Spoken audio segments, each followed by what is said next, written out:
Então, imagina só a seguinte cena. Um empresário, em um dia ruim, entra numa daquelas casas de bingo Certo. e, sei lá, perde totalmente a cabeça. Joga a madrugada inteira e, no calor do momento, assina vários cheques. Nossa, aquela bola de neve, né? Exatamente. Uma bola de neve que, somada, dá quase R$ 1 milhão. Caramba. Aí, claro, no dia seguinte ele acorda, a cabeça esfria e bate o desespero com a ruína financeira. Mas, e é aqui que a coisa fica interessante, ao consultar a jurisprudência brasileira, ele descobre um negócio impressionante. Que ele não precisa pagar. Exato. Aos olhos da lei, ele não tem a menor obrigação de pagar um único centavo desses cheques. Pois é. E, olha, esse é um cenário real, tá? O Superior Tribunal de Justiça já enfrentou exatamente isso. Eu trago esse caso para ilustrar um ponto que a gente sempre discute. Tem gente que acha que o que move a sociedade são, sei lá, as grandes decisões políticas ou a macroeconomia. Aham, os grandes eventos globais. Mas não, a verdadeira engrenagem, aquela que atua ali nos bastidores, no dia a dia e dita as regras do jogo, é o direito obrigacional. Desde o ato de ir ali na padaria comprar um pão na FDPF até assinar contratos milionários, tudo é vínculo obrigacional. Tudo, absolutamente tudo. É essa engrenagem invisível que, impede o caos total nas relações humanas, sabe? Com certeza. Porque sem essa estrutura das obrigações, o mercado e a confiança simplesmente colapsariam. Não tem como. E, bom, para a gente mergulhar nessa mecânica hoje, a gente precisa das boas-vindas oficiais para quem está ouvindo. Esta é a Monitoria de Direito Civil 2. Isso aí, sempre bom lembrar. E todo o escopo que a gente vai debater hoje, essa dissecação, foi extraída de um material, cirúrgico, que foi elaborado pelo monitor Frederico Vieira. O Fred manda muito bem. Demais. E, claro, o alicerce de todo esse conteúdo, a bússola que norteia isso aqui, é a orientação da professora doutora Fabiana Maria Martins Gomes de Castro. O foco dela e o nosso aqui hoje não é fazer aquela leitura chata e estéril do Código Civil. Ninguém merece, né? Não, de jeito nenhum. A missão é entender a aplicação prática, como isso cai na prova e, principalmente, como funciona na vida real. Bater um papo de café jurídico aqui, bem no clima da FDF lá no Brejo. Perfeito. O objetivo central é ir além do texto frio da lei.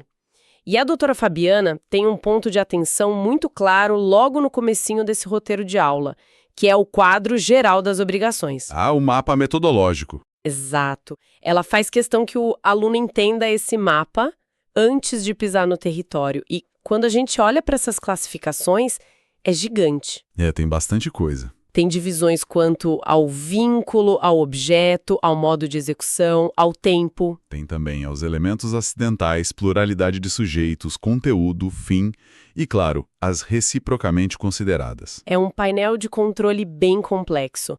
Mas o que me pega muito nisso é que essa categorização toda que gigantes como a Maria Helena Diniz defendem não é só um preciosismo acadêmico, não é só para bonito. Não, de forma alguma. Mas qual é a utilidade real no dia a dia do advogado de fatiar o direito desse jeito antes de analisar um caso concreto? Então, a utilidade é puramente diagnóstica. Pensa num médico, sabe? O médico não entra numa cirurgia sem saber se o problema ali é vascular ou ortopédico. Faz todo sentido. No direito civil é a mesma coisa. Se um advogado não sabe se a obrigação do cliente é de meio de resultado, por exemplo, ele simplesmente não sabe de quem é o ônus da prova lá na frente no eventual processo. Ele entra cego na ação. Exatamente. O quadro geral serve justamente para isolar o problema.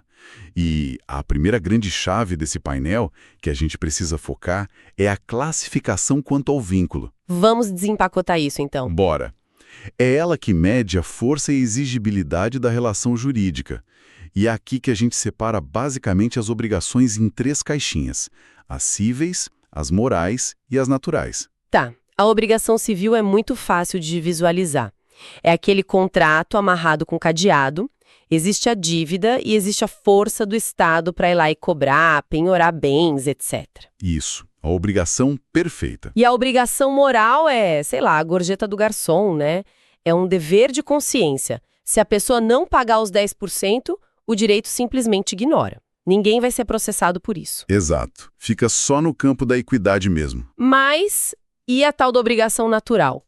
Que é o tal fantasma jurídico que eu falei no caso do bingo lá no começo. É aí que a coisa fica fascinante. Para entender a magia da obrigação natural, o material do Fred traz a teoria dualista alemã, que é clássica. Ah, o show de Haftung. Isso. A teoria divide o vínculo no Schuld, que é a dívida em si, e no Haftung, que é a responsabilidade. Deixa eu tentar materializar isso para quem está escutando a gente.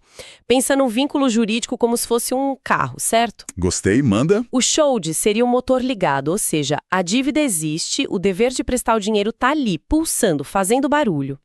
O débito tá ali. Mas o Haftung seria a transmissão, aquilo que conecta o motor às rodas. Então, numa obrigação natural, o motor tá lá rodando forte, mas o carro tá no ponto morto. Perfeita analogia. O credor pode pisar no acelerador o quanto quiser, fazer um barulhão, mas o Estado não vai forçar esse carro a andar. É isso. É exatamente isso. Na obrigação natural, falta o Haftung, falta a responsabilidade patrimonial, a tal da coercibilidade. O credor simplesmente não tem ação judicial para ir lá e executar o patrimônio do devedor.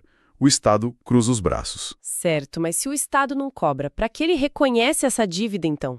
Por que deixar esse motor ligado? Ah, aí é que tá o pulo do gato. A resposta está no que acontece se o devedor, por livre e espontânea vontade, decidir engatar a marcha e pagar. Tipo, o cara vai lá e paga porque quis? Isso. Se o pagamento for feito de forma voluntária e, claro, por uma pessoa capaz, a lei blinda esse ato. Ocorre o que a gente chama de irrepetibilidade, ou absolute retentio. Ou seja, se pagar não tem choro nem devolução. Exato. O credor retém aquele valor de forma totalmente legítima. O devedor não pode ir lá no dia seguinte bater na porta do juiz e falar: olha, me devolve que eu paguei uma dívida que eu não era obrigado. Não cabe alegação de enriquecimento sem causa. Nossa, isso nos leva direto de volta para o caso do bingo, o RESP 14064887, lá do STJ, que é o grande estudo de caso desse roteiro. É um caso clássico de prova, inclusive. Pegadinha pura envolvendo os artigos 814 e 815 do Código Civil. Pois é, a jogadora compulsiva emitiu os cheques, mas a casa de bingo operava por força de uma daquelas liminares precárias, né? Sim, não era algo legalizado nos conformes, era um jogo tolerado. Isso, o STJ chamou de jambo tolerado. Aí o tribunal bateu o martelo e declarou que ali existia só uma obrigação natural. E por isso os cheques eram inexigíveis. O Haftung não existia para eles. Mas vem cá, surge uma dúvida bem prática. Se o cheque é um título de crédito e todo mundo estuda que ele é autônomo e abstrato, por que a justiça permitiu que a origem da dívida, o bingo, contaminasse a cobrança desse cheque? Boa pergunta. Não tem um risco aí para a circulação de crédito no mercado? Tipo, esvaziar a força de um cheque desse jeito não é perigoso? Olha, o risco existe, claro. E é exatamente por isso que o STJ teve que descer nos detalhes, nas circunstâncias fáticas ali de forma muito minuciosa. Eles tiveram que ser cirúrgicos. Muito. A regra é que o cheque realmente se desvincula do negócio que deu origem a ele quando entra em circulação, quando passa para frente. Mas entre os sujeitos originais da relação, ou seja, de um lado a jogadora e do outro a própria casa de bingo, essa autonomia não é absoluta. Ah, então como o cheque ainda estava com o bingo, eles puderam investigar a causa. Exato. O tribunal entendeu que permitir a execução forçada de uma dívida que vem de uma atividade que o Estado, no máximo, tolera, mas não chancelou plenamente, seria transformar o judiciário num cobrador de apostas não regulamentadas. O juiz ia virar cobrador de cassino. Basicamente, a decisão, então, isola o Haftung. O Estado olha e diz assim, olha, a dívida moral e natural existe. Se ela tivesse pago lá na mesa do bingo, em dinheiro, não ia ter devolução. Mas não usem a máquina pública, o oficial de justiça, para ir lá penhorar os bens da mulher por causa disso. Entendi perfeitamente. Bom, já que a gente entendeu como as pessoas se vinculam a esse laço jurídico, a gente precisa entender a que elas se vinculam. O que esse motor está puxando, né? Sim, o objeto material. Isso. E aí o roteiro avança para as modalidades quanto ao objeto, começando pela famosa obrigação de dar coisa certa. E aqui a gente entra na área dos gigantes. O Flávio Tartucci aponta para dois pilares fundamentais dessa obrigação, que despencam em prova. Quais são? O primeiro é o princípio da identidade, que está lá no artigo 313. O credor não é obrigado a aceitar algo diferente do que foi combinado, ainda que seja mais valioso. Comprei um Fusca azul, não quero uma Ferrari vermelha. Bem por aí. E o segundo é o princípio da gravitação jurídica, do artigo 233. A clássica regrinha: o acessório segue o principal. Tá, mas espera aí. A aplicação cega dessa gravitação não gera umas distorções pesadas na vida real? Como assim? Tipo, imagina que tem uma flutuação de mercado absurda e, de repente, o equipamento acessório de um maquinário industrial passa a valer o triplo da máquina principal. A lei ainda vai forçar essa vinculação e dizer que o acessório vai de brinde? Não, de forma alguma. Porque a lei estabelece uma presunção relativa. Não é uma camisa de força. Ufa! O próprio artigo traz ressalvas claras. Ele diz que o acessório segue o principal, sim, salvo se o contrário resultar do título ou das circunstâncias do caso. O direito civil moderno bebe muito na fonte da boa-fé objetiva, né? Tem que analisar a vontade real das partes.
Tá, mas espera aí. A aplicação cega dessa gravitação não gera umas distorções pesadas na vida real? Como assim? Tipo, imagina que tem uma flutuação de mercado absurda e, de repente, o equipamento acessório de um maquinário industrial passa a valer o triplo da máquina principal. A lei ainda vai forçar essa vinculação e dizer que o acessório vai de brinde? Não, de forma alguma. Porque a lei estabelece uma presunção relativa. Não é uma camisa de força. Ufa! O próprio artigo traz ressalvas claras. Ele diz que acessório segue o principal, sim, salvo se o contrário resultado do título ou das circunstâncias do caso. O direito civil moderno bebe muito na fonte da boa-fé objetiva, né? Tem que analisar a vontade real das partes.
Tá, mas espera aí. A aplicação cega dessa gravitação não gera umas distorções pesadas na vida real? Como assim? Tipo, imagina que tem uma flutuação de mercado absurda e, de repente, o equipamento acessório de um maquinário industrial passa a valer o triplo da máquina principal. A lei ainda vai forçar essa vinculação e dizer que o acessório vai de brinde? Não, de forma alguma. Porque a lei estabelece uma presunção relativa. Não é uma camisa de força. Ufa! O próprio artigo traz ressalvas claras. Ele diz que o acessório segue o principal sim, salvo se o contrário resultar do título ou das circunstâncias do caso. O direito civil moderno bebe muito na fonte da boa-fé objetiva, né? Tem que analisar a vontade real das partes.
Tá, mas espera aí. A aplicação cega dessa gravitação não gera umas distorções pesadas na vida real? Como assim? Tipo, imagina que tem uma flutuação de mercado absurda e, de repente, o equipamento acessório de um maquinário industrial passa a valer o triplo da máquina principal.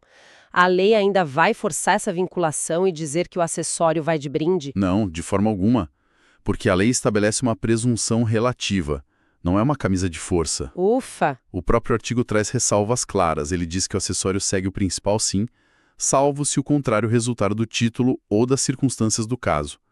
O direito civil moderno bebe muito na fonte da boa-fé objetiva, né? Tem que analisar a vontade real das partes?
Exato.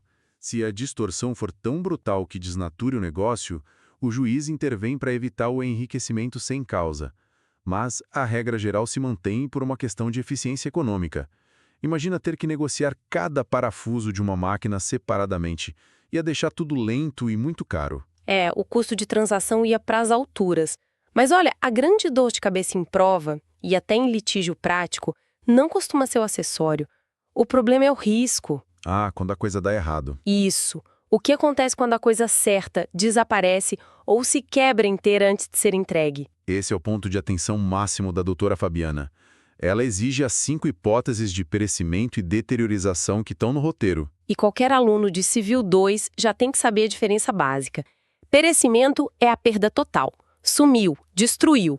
Deterioração é o dano parcial. Um amassado, um quebrado. Exato.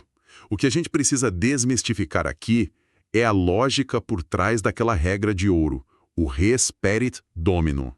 A coisa perece para o dono. Isso. Por exemplo, se um carro que já foi vendido, mas ainda não foi entregue para o comprador, é destruído por um raio, o vendedor assume o prejuízo integral. Mas por que o legislador escolheu jogar a bomba toda na mão de um só?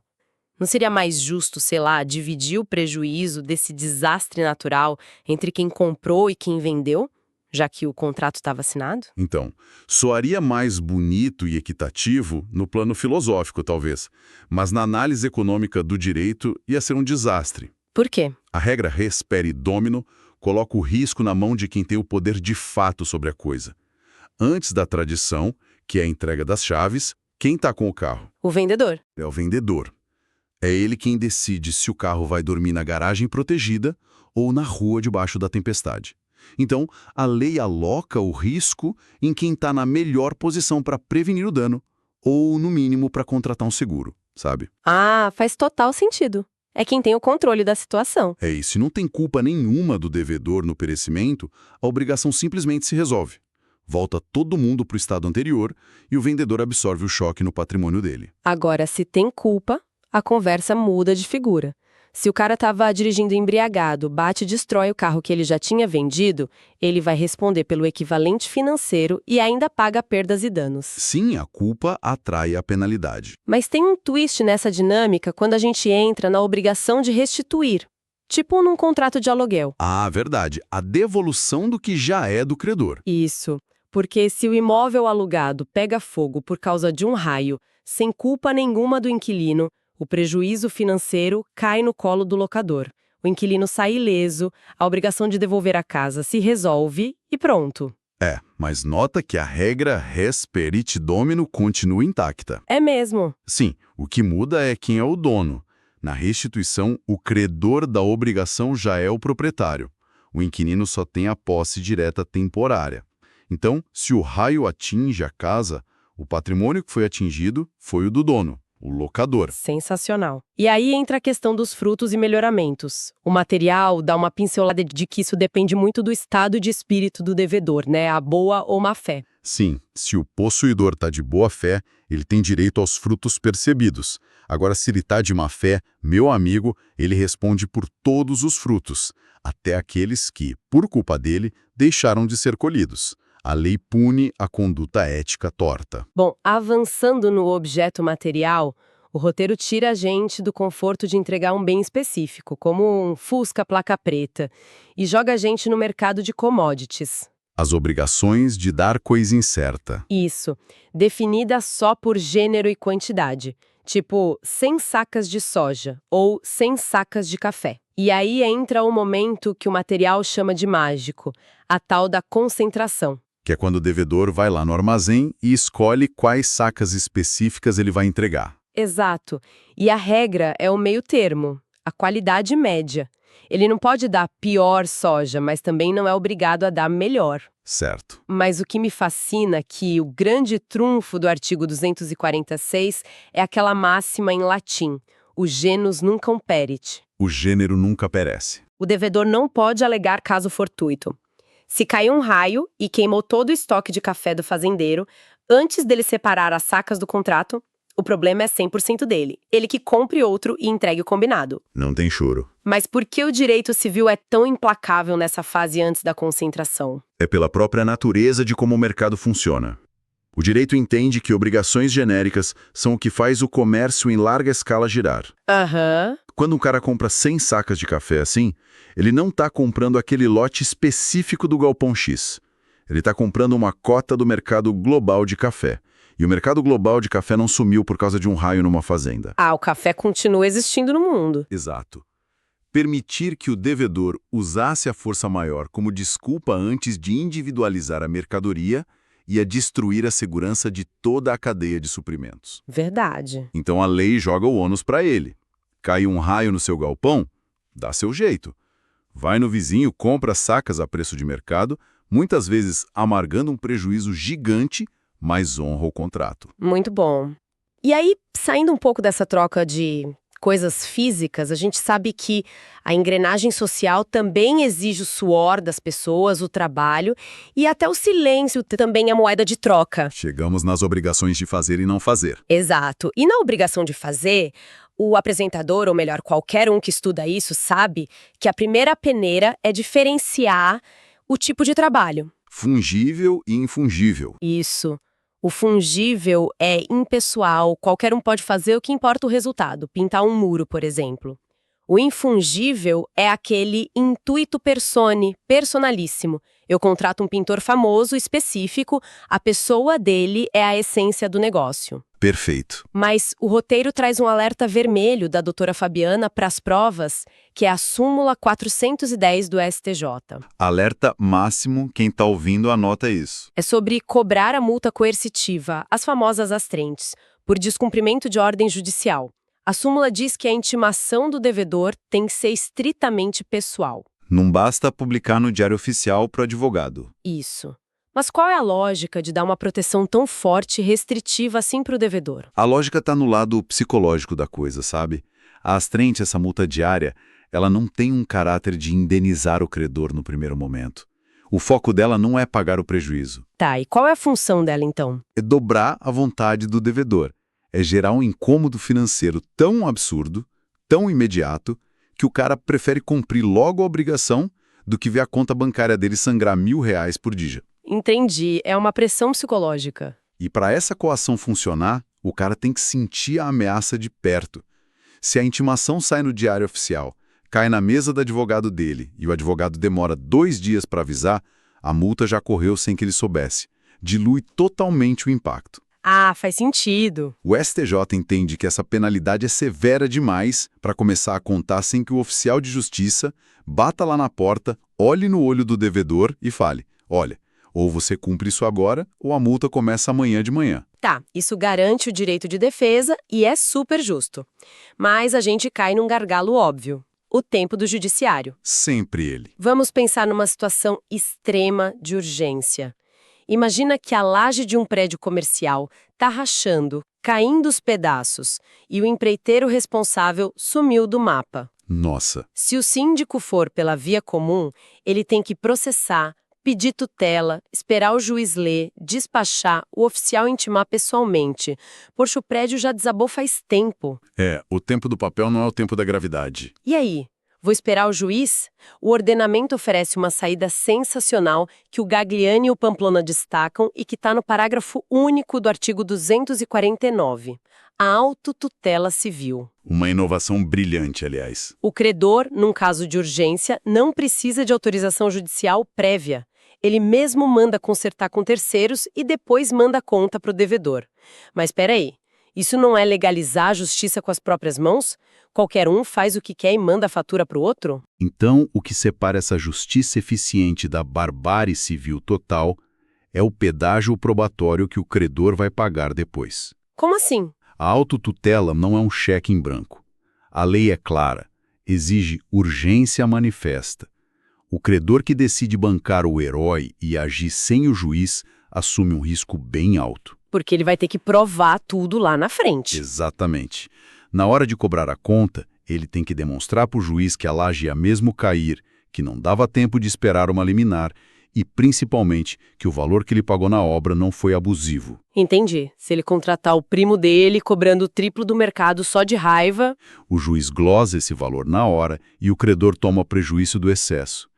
É uma válvula de escape maravilhosa para salvar o bem, mas a conta do ônus da prova é salgada. Muito bom. E aí a gente chega no reverso da moeda.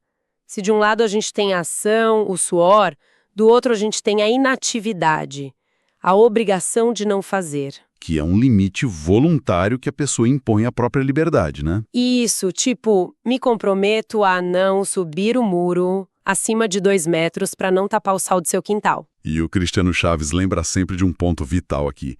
Essa abstenção não pode violar a dignidade humana. Não dá para obrigar alguém a não casar, a não trabalhar. Seria nulo. Mas o que me fascina no não fazer é o momento do descumprimento, o gatilho da mora. O artigo 390 diz que a mora é instantânea. Automática. Exato.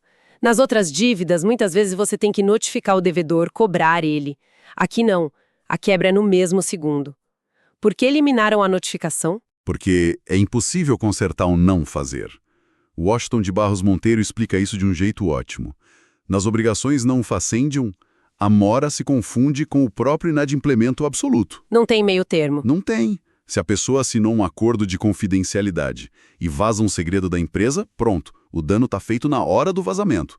Não adianta mandar uma notificação dizendo: "Ei, por favor, desvaze o segredo". A palavra já foi dita, não dá para engolir de volta. Fez o que não devia, quebrou o contrato no mesmo segundo.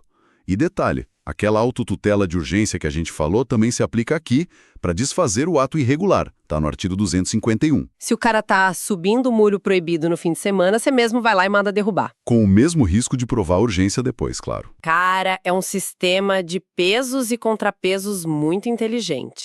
Mas olha, pra gente organizar a bagagem intelectual da galera que precisa fazer prova ou usar isso no escritório amanhã, chegou aquele momento que todo mundo espera. O momento dica do Fred. Isso aí. Uma pílula de conhecimento rápido, no estilo geração Z, pra ninguém esquecer o principal quando o bicho pegar. Vamos lá, batidão rápido. Primeiro, obrigação natural e o bingo. Pagou achando que era obrigado, já era. A lei não o devolve o dinheiro. O nome disso é solutio retentio. Maravilha. Segundo, coisa incerta e a regra de ouro. Gênero nunca morre. Genus nunc perit. Enquanto você não escolher qual saca de soja vai entregar, o risco do raio cair e queimar tudo é 100% seu. E terceiro, obrigações de fazer e não fazer. Urgência é a palavra-chave. O código liberou a autotutela para você consertar ou desfazer a infração por conta própria. Resolve o problema primeiro, cobra a conta depois, mas prepara as provas. E no não fazer, pisou na bola, já está em mora automática. Sintético e cirúrgico. Para fechar a nossa imersão de hoje, a gente tem que olhar para frente. Com certeza. E eu queria deixar uma reflexão, um pensamento provocativo para quem acompanha a gente, fica mastigando aí durante a semana. Manda. A gente viu que o direito civil trata a autotutela, agir sem o juiz, como uma grande exceção para coisas de extrema urgência. Perigo físico ou material ali imediato. A laje caindo, o muro subindo. Exato. Mas a gente vive num mundo cada vez mais acelerado, né?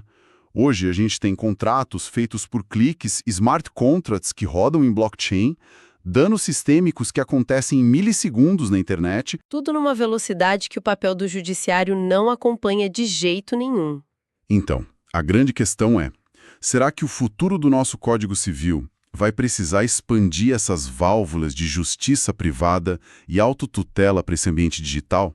Ou seja, permitir bloqueios e execuções instantâneas privadas para dar conta dessa lentidão estatal? Ou será que manter o monopólio estatal, mesmo que lento, ainda é a única barreira para evitar que as big techs, por exemplo, façam justiça com as próprias mãos na era da informação? Uma provocação excelente para a gente repensar a evolução dessas obrigações no mundo digital.